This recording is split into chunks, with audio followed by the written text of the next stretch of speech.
Hello everyone, आज हम करने वाले हैं ट्रांसपोर्ट ऑफ गैसेस से शुरू। लास्ट क्लास में हमने यहाँ तक कर लिया था। तो इसमें बताया हुआ है ट्रांसपोर्ट ऑफ गैसेस में कि ब्लड हमारा एक फ्लूइड मीडियम होता है जिससे ट्रांसपोर्टेशन होता है। तो इसमें बताया हुआ है कि 97% मेजॉरिटी हमारा ब्लड जो है वो ऑक्सीजन ही ट्रांसपोर्ट करता है। ऑक्सीजन ट्रांसपोर्ट होता है थ्रू आरबीसी। बाकी 3% हमारा प्लाज्मा की हेल्प से होता है। So blood is the medium of transport of oxygen and carbon dioxide. 97% of oxygen is transported by RBCs. 3% of oxygen is carried by plasma. और कार्बन डाइऑक्साइड की बात करें तो 20 to 25% of CO2 is transported by RBCs, whereas 70% of it is carried by bicarbonate और 7% of CO2 is carried out by plasma। ठीक है, तो अगर हम इसमें ऑक्सीजन का देखें तो 97% तो आपका RBC है, बाकी कुछ 3% आपका प्लाज्मा है। लेकिन CO2 में तो मेजॉरिटी में बाइकार्बोनेट है। बाकी 20 to 25% RBC है एंड सबसे लीस्ट 7% इज योर प्लाज्मा। फिर हमें ट्रांसपोर्ट ऑफ ऑक्सीजन बताया हुआ है कि हीमोग्लोबिन के 4 मॉलिक्यूल्स होते हैं, 2 अल्फ़ा 2 बीटा। उसके साथ ऑक्सीजन बाइंड करता है। तो जब हमारा partial pressure of oxygen high होता है तो पार्शियल प्रेशर ऑफ CO2 कम होता है और हमारा H+ की कंसंट्रेशन भी कम होती है। But we know that pH is inversely proportional to H+। तो अगर हमारा H+ कम होगा तो pH ज़्यादा ही होगा।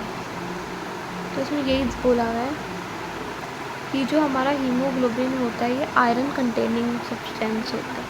Hemoglobin is a red color iron containing pigment present in the RBCs. O2 can bind with hemoglobin in a reversible manner to form oxyhemoglobin. Each hemoglobin molecule carry a maximum of 4 molecules of oxygen. Because hemoglobin alpha chain और beta chain से Binding of oxygen with hemoglobin is primarily related to partial pressure of oxygen.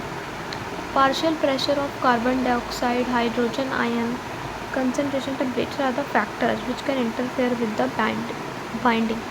जो मैंने आपको बताया factors, तो इसके लिए हमें ना एक सिग्मॉइड कर्व मिलता है। ये this is your sigmoid curve. तो ये कर्व बोर्ड में तो बनाने के लिए भी आता है, लेकिन नीट में आपको पता होना चाहिए कि ये आपका सिग्मॉइड कर्व होता है। इन विच एक्स एक्सिस में आपका पार्शियल प्रेशर है और वाई एक्सिस में percentage saturation.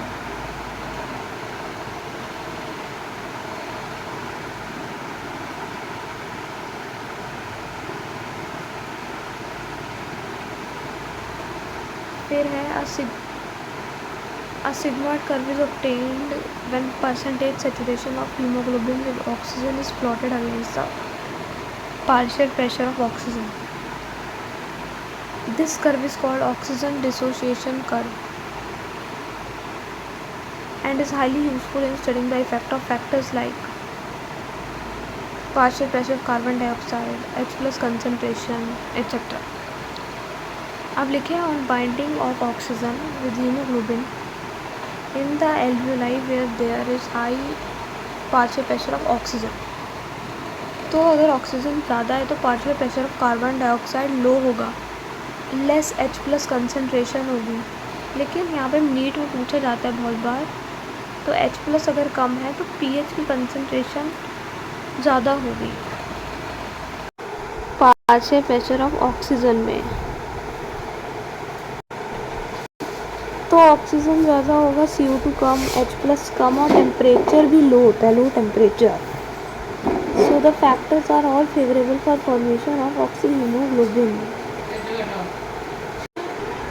Where as in tissues में इसका ऑपोजिट होता है।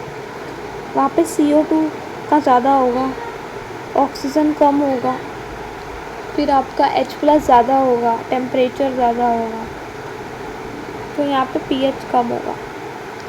The conditions are favorable for dissociation of oxygen from the oxyhemoglobin. This clearly indicates that oxygen gets bound to hemoglobin in the lung surface and gets dissociated at the tissues. Every 100 ml of oxygenated blood can deliver up to 5 ml of oxygen to the tissues under normal physiological conditions. तो I hope आपको समझ आया हो। अगर मैं थोड़ा इसका gist दूँ फिर से, तो इसका जिस्ट क्या होगा?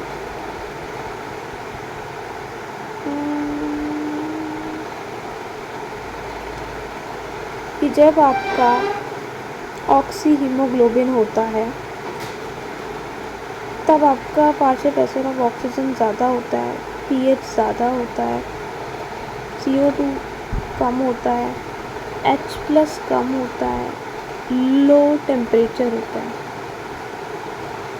और अगर ये CO2 का होता तो पार्शियल प्रेशर ऑफ ऑक्सीजन कम होता, CO2 ज़्यादा होता, H+ ज़्यादा होता, टेम्परेचर हाई होता, ठीक है, और pH भी कम होता। तो ये ऐसे, ठीक है।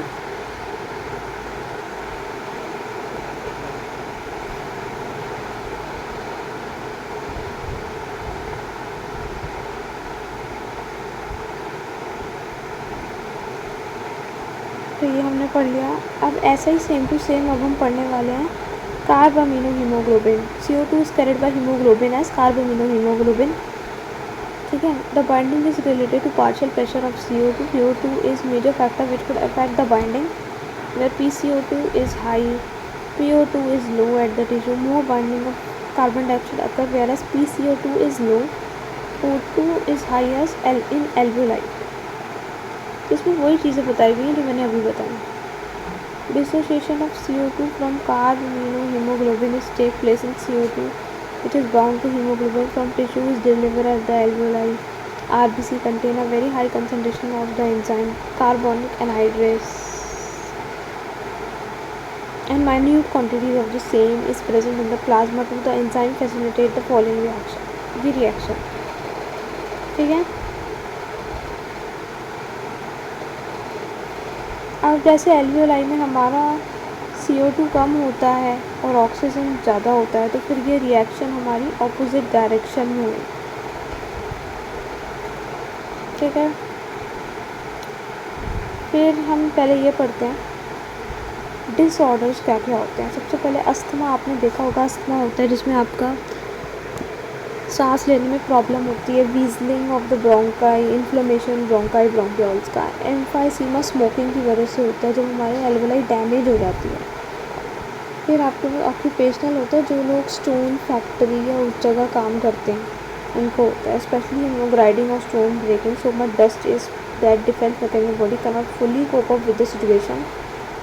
Long exposure can give rise to inflammation leading to fibrosis and thus causing serious lung damage. तो वर्कर्स को होता है ये सबसे ज़्यादा, इसलिए उनको मास्क पहनने चाहिए प्रोटेक्टिव, ठीक है। ये समझ आ गया, अस्थमा समझ आ गया, इन्फ्लेमेशन हो जाता है ब्रोंकाई ब्रोंकियोल्स का। एम्फाइसीमा स्मोकिंग की वजह से होता है, और damage of the alveolar walls. फिर ये है रेगुलेशन, आप किससे कर सकते हो, medullary region, specialise centre present the medullary region, respiratory rhythm centre responsible for regulation. Pons में नीमोटैक्सिक सेंटर होता है, कीमोसेंसिटिव एरियाज भी होते हैं, ये सब, ठीक है। तो जनरल है, मेन ये है, इसमें से क्वेश्चंस बनते हैं हमारे, पोटेंशियल क्वेश्चंस बनते हैं इससे, ठीक है। And this is also important.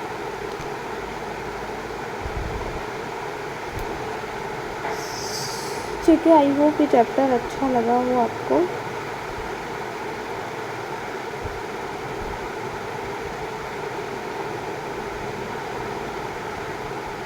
सो अब हम अपने नेक्स्ट वीडियो में नेक्स्ट चैप्टर शुरू करेंगे। ये चैप्टर हमने कंप्लीट कर। Thanks for watching.